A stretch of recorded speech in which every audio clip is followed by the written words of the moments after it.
Live in Studio B with your day-to-day BYU Sports play-by-play. Jeremy Jordan alongside Jason Shepard.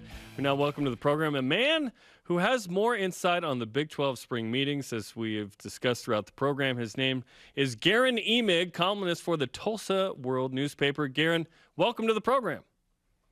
Good to be here. How are you guys? We're good, and we hear BYU in Big 12, and that brings a massive smile to our face. It really does, especially Shep. So what were the conversations and news that kind of stood out from the spring meetings to you? Oh, it was a lot of it was surface level, to be honest. The distribution was the big topic on day 3 on Friday, upwards of $42.6 million per school. That's good news. It could be better. It's going to need to be better as the conference tries to keep up with the SEC and the Big Ten moving forward. That's something I wrote in the column that day. A lot of speculation about other items, including scheduling models and how that's going to look, especially with the changing memberships in the next 3 years. New commissioner to replace Bob Bowlesby, that's a topic. And then there's obviously the awkwardness, and that was the word that was tossed around a lot down in Irving all week, the awkwardness of again, having 4 newcomers in and representatives from all those 4 schools in the meetings, and then Oklahoma and Texas moving out, and still some really nebulous timelines, especially with regard to the Sooners and the Longhorns. And so it's a strange time for the league, but I think everyone's in better shape than they were 10 months ago when the Sooners and the Longhorns just threw everyone for a loop and news dropped that they had intentions on leaving. You know, Guerin, I want to hit on both of those last 2 things that you mentioned in terms of the new members and then the awkwardness with the outgoing members. Let's start with BYU and the other 3 that are coming in. Overall, how were they received in these meetings? Warmly, probably cautiously, without being inside the boardrooms. It's hard for me to say, but the comments from Bowlesby and Lawrence Savanik, the Texas Tech president, who's also the Big 12 board chair, on Friday, indicated that it wasn't just cursory, right? Representatives from BYU, Cincinnati, UCF, and Houston weren't just invited to sit and watch. They said a few things. They offered a few opinions. Obviously, the members outside of Oklahoma and Texas are going to want to get to know these folks.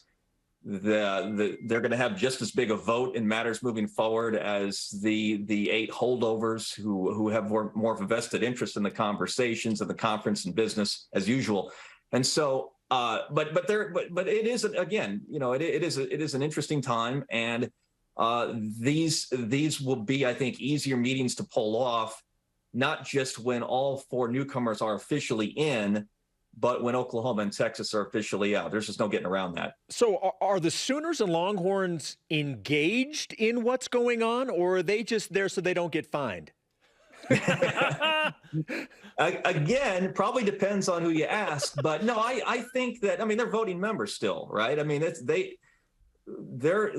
anything that was decided or talked about in Irving last week played straight into Austin and Norman. I mean, this wasn't just, again, a symbolic effort on behalf of Joe Castiglione and Cristo Conte, the 2 athletic directors, to show up and just to be running out the clock. I mean, that's a term that a lot of folks are using, and I don't blame them for going there. But for instance, if OU and Texas are serious about staying through the grant of rights in the summer of 25, well, that's 3 more years of Big 12 of competition, right? And specifically Big 12 football. And that's also a crossover with BYU, UCF, Houston, and Cincinnati. So they're going to want to, I mean, they're still playing for the same national championships and revenue streams as everyone else. And if you're trying to discuss, a scheduling model with the 14-team league, and 2 of those teams are still involved, they're going to want to say, and they may feel a little stranger speaking up and being assertive. I imagine a lot of folks are rolling their eyes, figuratively, if not literally, at Castiglione and Del Conte down there. But I mean, this goes to what the Sooners and Longhorns are about until they move to the SEC. So no, it's not symbolic. It's they were there and fully participatory. Guerin Emig, columnist from the Tulsa World, is on BYU Sports Nation. It seems so awkward, like you said, because they're outgoing in the next couple of years. They could leave earlier. They haven't declared that, so they're in for a couple more seasons. The 4 newbies are in the room, excited to be there. cheesy grins on their faces probably for being in a Power Five. And if they're asked their real opinion, how assertive can they be in the second set of meetings after the ones in Vegas a couple of years ago? And then we don't know what the AAC teams are going to do, and that dictates everything, because Bob Bowlesby was in the studio a couple months ago and was like, well, typically in October we release the schedule. Well, it's June. We're 4 months out. We don't know if that's going to include those teams. We've heard perhaps they're close to the finish line of it. It's a really weird, funny, awkward situation. Feels like a regular family. Yeah, I'll say this. The Big 12 has been knocked for being a dysfunctional family for a number of years because it's been on the verge of expiration for more than once, right, in the last decade. So, I mean, at least they're still together. And this is a point I want to make. The league has been in better shape. I mean, you don't lose, as Bob Bowlesby said last week, you don't lose Oklahoma and Texas. I think he called them the two bell cows and not take a hit. Revenue-wise, perception-wise, competition-wise, that it's going to sting. But the league did respond about as well as it could have. And to that point, there was there was even more talk than I expected, fellas, about not just BYU, but the three American schools being in place by the fall of 23. I think there's every expectation that this league will go to 14 teams next year, not this coming year, but the one after that, in time for 23-24. So then it becomes a matter of watching what's going on in Norman and Austin with regard to OU's and Texas's exit strategy. But yeah, I mean, look, not everyone's going to agree. This is a crazy time for college athletics in general, with everything blowing up with NIL and the transfer portal and continued arguments about amateurism in the wake of the Alston decision. There's a lot of stuff on the wall right now and a lot of tough decisions to be made. Conferences are not going to be uniform in terms of how they react to these things. That goes for the Big 12.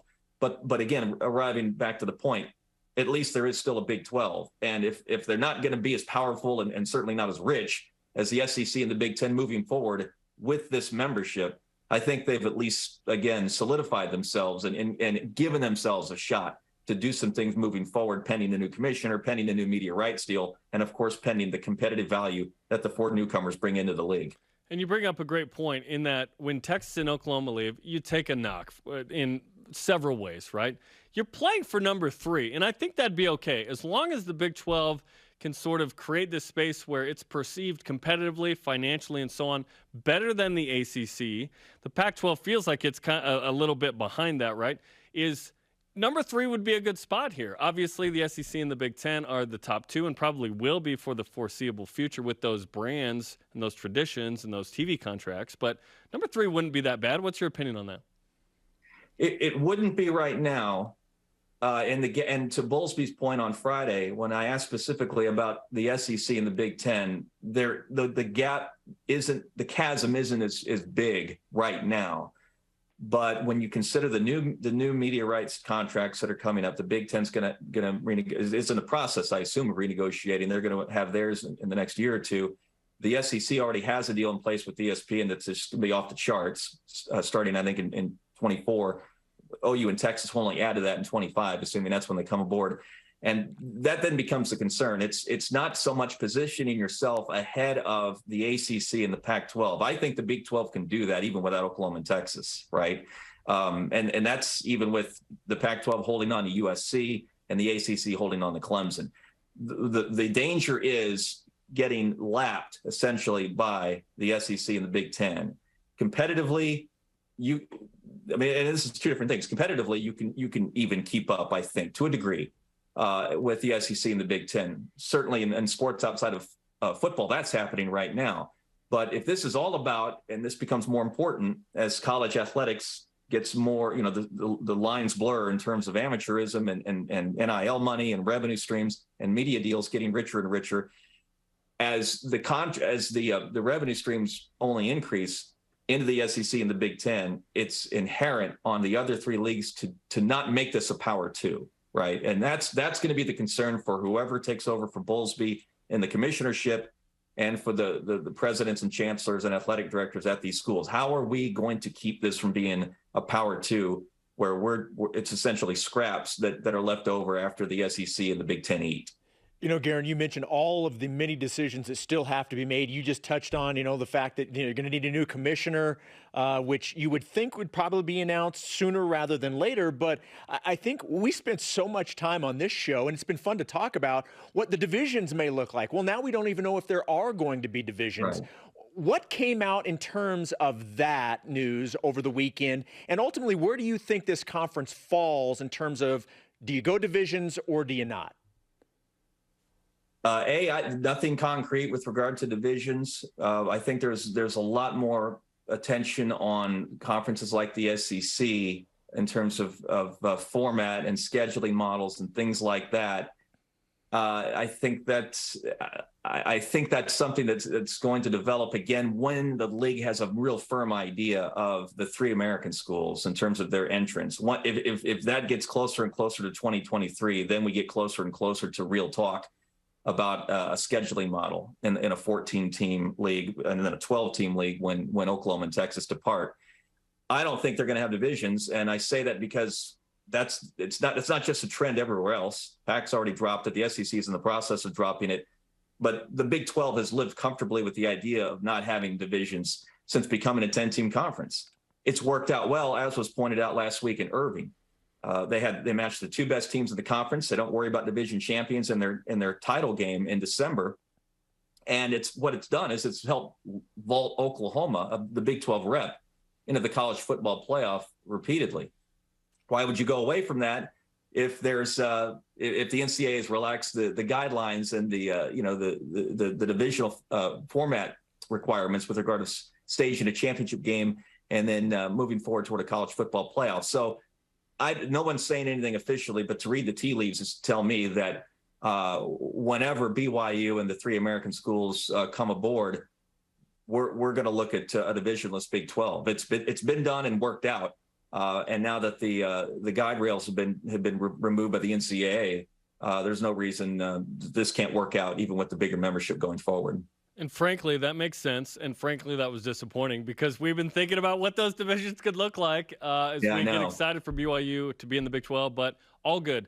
Obviously, scheduling will need to be figured out and who's playing who and are there pods and whatnot. So I thought maybe we'd get a few of those answers, but I think without knowing the AAC team's timeline exactly, that's kind of tough. I did want to ask you this, Guerin.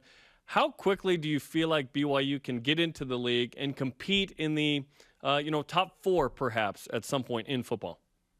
In football, I don't think that. I don't see why there'd be a wait. If you're talking top, I don't see why there'd be a wait right now to play for a spot in Jerry World. And I say that because there's some uncertainty. I mean, if we're talking just in the immediacy.